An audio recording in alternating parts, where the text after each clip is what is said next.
صفا اور مروہ کی سعی کی ابتدا۔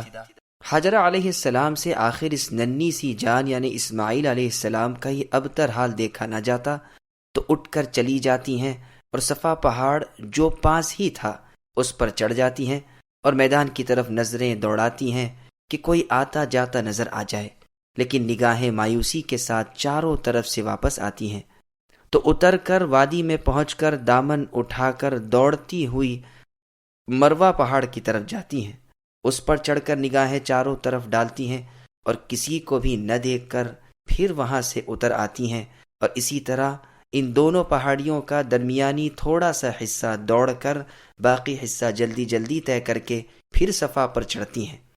اسی طرح 7 مرتبہ کرتی ہیں۔ ہر چکر کے بعد آ کر بچے کو دیکھ جاتی ہیں کہ اس کی حالت لمحہ بلمحہ بگڑتی جا رہی ہے۔ رسول اللہ صلی اللہ علیہ وسلم فرماتے ہیں، صفا و مروہ کی سعی جو حاجی کرتے ہیں اس کی ابتدا یہی ہے۔ 7ویں مرتبہ جو حاجرہ علیہ السلام مروہ پر آتی ہیں تو کچھ آواز کانوں میں پڑتی ہے جو آپ خاموش ہو کر احتیاط سے اس کی طرف متوجہ ہوتی ہیں کہ یہ آواز کیسی۔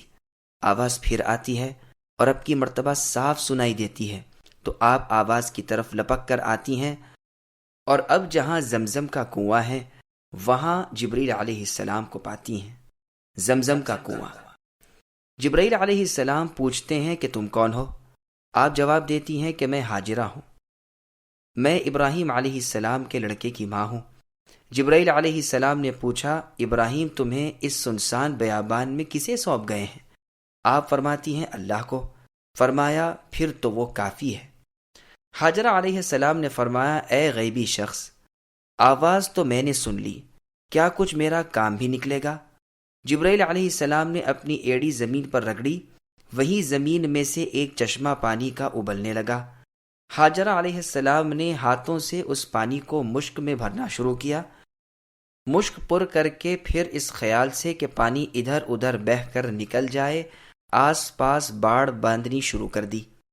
رسول اللہ صلی اللہ علیہ وسلم فرماتے ہیں، اللہ تعالیٰ اسماعیل یعنی حاجرہ علیہ السلام پر رحم کرے، اگر وہ اس طرح پانی کو نہ روکتی تو زمزم کنویں کی شکل میں نہ ہوتا بلکہ وہ ایک جاری نہر کی صورت میں ہوتا۔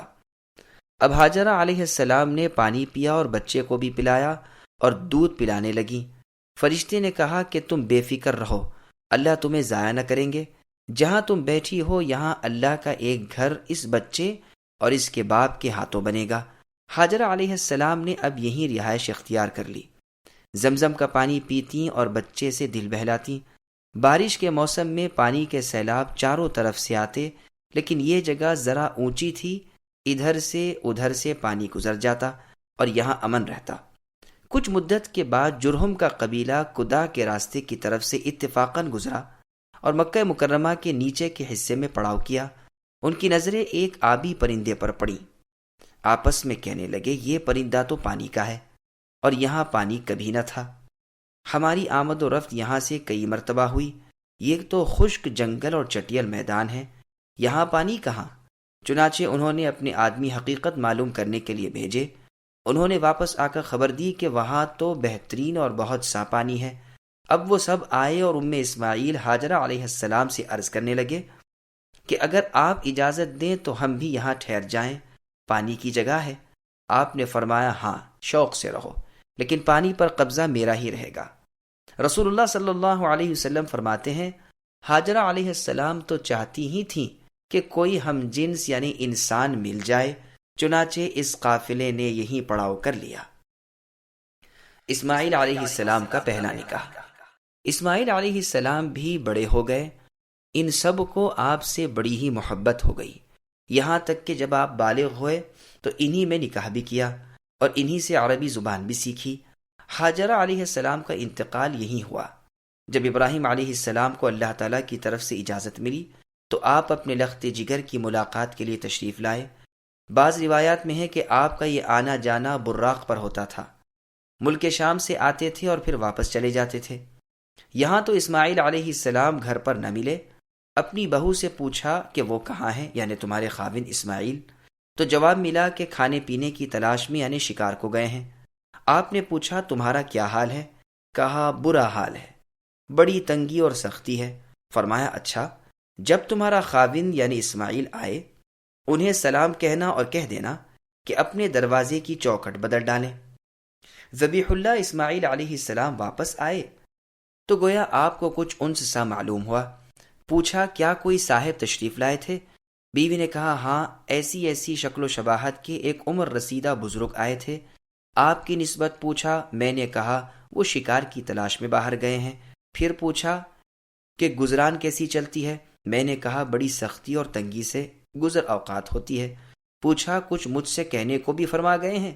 بیوی نے کہا ہاں، کہہ گئے ہیں کہ جب وہ آئیں میرا سلام کہنا اور کہہ دینا کہ اپنے دروازے کی چوکھٹ بدل ڈالیں۔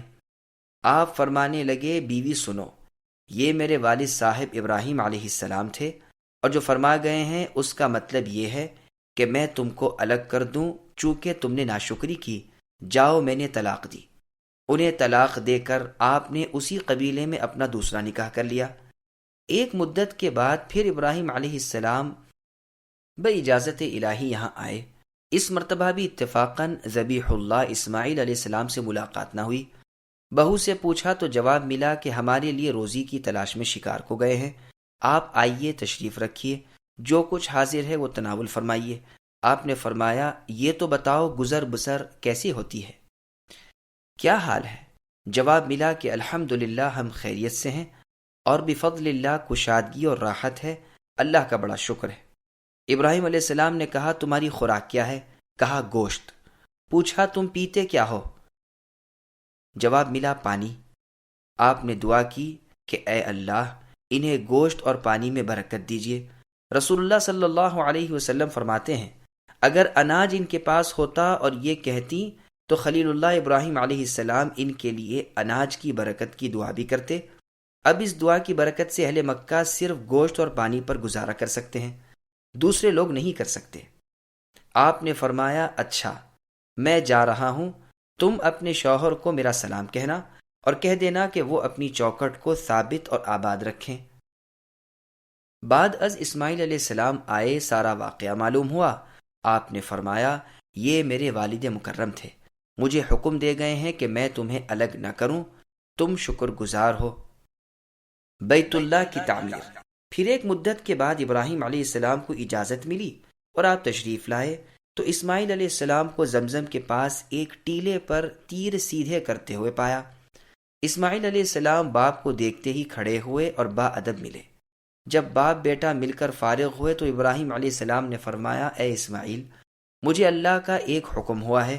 آپ نے فرمایا ابا جو حکم ہوا ہو اس کی تعمیل کیجیے۔ کہا بیٹا تمہیں بھی میرا ساتھ دینا پڑے گا۔ عرض کرنے لگے میں حاضر ہوں۔ کہا اس جگہ اللہ کا ایک گھر بنانا ہے۔ کہنے لگے بہت بہتر۔ اب باپ بیٹے نے بیت اللہ کی نیو رکھی یعنی بنیاد، اور دیواریں اونچی کرنی شروع کی۔ اسماعیل علیہ السلام پتھر لا کر دیتے جاتے تھے اور ابراہیم علیہ السلام چنتے جاتے تھے۔ جب دیواریں قدریں اونچی ہو گئیں تو ذبیح اللہ اسماعیل علیہ السلام یہ پتھر یعنی مقام ابراہیم کا پتھر لائے۔ اس اونچے پتھر پر کھڑے ہو کر ابراہیم علیہ السلام کعبے کے پتھر رکھتے جاتے تھے اور دونوں باپ بیٹے یہ دعا مانگتے جاتے تھے کہ باری تعالیٰ آپ ہماری اس ناچیز خدمت کو قبول فرمائیے، آپ سننے اور جاننے والے ہیں۔ یہ حدیث بخاری کی ہے۔ نیز یہ روایت اور کتب حدیث میں بھی ہے، کہیں مختصر اور کہیں مفصلاً۔ ایک صحیح حدیث میں یہ بھی ہے کہ اسماعیل علیہ السلام کے بدلے جو دمبا ذبح ہوا تھا اس کے سینگ بھی کعبۃ اللہ میں تھے۔ یہ روایت مسند احمد کی ہے۔ علی رضی اللہ عنہ سے بھی یہی لمبا واقعہ ثابت ہے۔ اس میں یہ بھی ہے کہ ابراہیم علیہ السلام جب بیت اللہ کے قریب پہنچے تو آپ نے اپنے سر پر ایک بادل سا ملاحظہ فرمایا جس میں سے آواز آئی کہ اے ابراہیم، جہاں جہاں تک اس بادل کا سایہ ہے وہاں تک کی زمین بیت اللہ میں لے لو، کمی زیادتی نہ ہو۔ اس روایت میں یہ بھی ہے کہ بیت اللہ بنا کر وہاں ہاجرہ اور اسماعیل علیہ السلام کو چھوڑ کر آپ تشریف لے گئے، لیکن پہلی ہی روایت ٹھیک ہے اور اسی طرح تطبیق بھی ہو سکتی ہے کہ بنا پہلے رکھ دی تھی لیکن بنایا بعد میں، اور بنانے میں بیٹا اور باپ دونوں شامل تھے، جیسا کہ قرآن کریم کے الفاظ بھی ہیں۔ ایک اور روایت میں ہے کہ لوگوں نے علی رضی اللہ عنہ سے بنائے بیت اللہ کی ابتدائی کیفیت دریافت کی تو آپ رضی اللہ عنہ نے فرمایا کہ اللہ تعالیٰ نے ابراہیم علیہ السلام کو حکم دیا کہ میرا گھر بناؤ،